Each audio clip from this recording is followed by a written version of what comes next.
আছে, নিয়ে এসেছি। আর ঘরে তো ফোন দিলাম আমি কালকে, রনি ফোন দিছে কালকে, এখন আমি তো মার্কেট থেকে বেরোয় আয় করছি, ঠিক আছে। বলতেছে আমি তো জানি না, ঠিক আছে তোর বৌদির জন্য একটা শাল আনাইতাম। আমি বললাম আগে তো বলি না, আগে বলে জানতাম না। এখন শাল তো একটা আনছি, তোর জন্য একটা আনছি, বুঝছো, সুকন্যার জন্য একটা আনছি, তোর জন্য একটা আনছি। আর শালটা তো পাড়ানো দাঁড়ি দিয়া দিব তো রনির কাছে, তুই ওই যে টাকা আমি দিয়ে দিয়েছিলাম, এই কথা বলি, বুঝছস?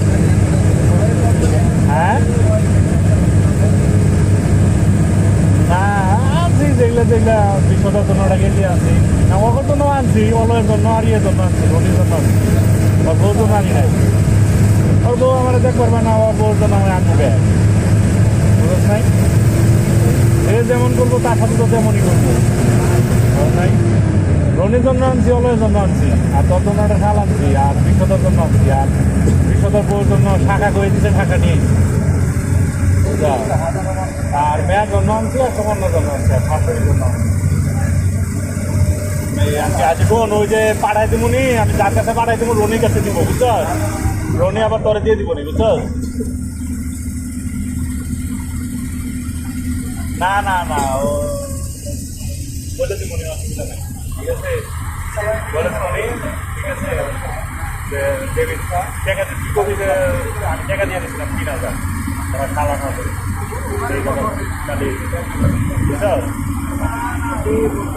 আচ্ছা, আর পরে ফোন দেবো নি, আমার নাম মতো গাড়ি থেকে আয় পড়ছি, না বলুন পরে ফোন দেবো। হ্যাঁ হ্যাঁ, ঢাকাই তো নাম, আমি জানি না কেউ, পরে ফোন দেবো নি ফ্রি হয়ে। আচ্ছা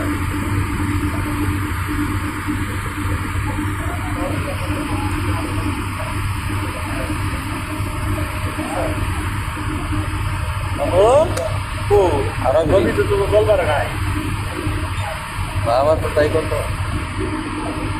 বাড়ি যাওয়া যাবে না বাবু? দেখো 8 লাখ মহাসাগর বাড়ি যাও না, বড় থাকলে যে এক কাছে। হ্যাঁ হ্যাঁ,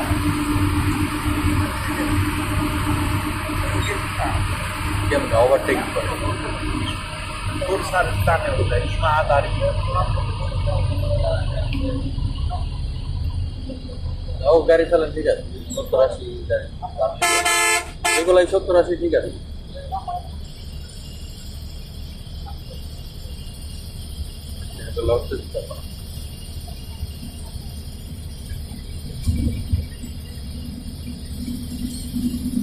পুরাটা পার হলে বেশি সময় লাগে, 2-3 মিনিট লাগে,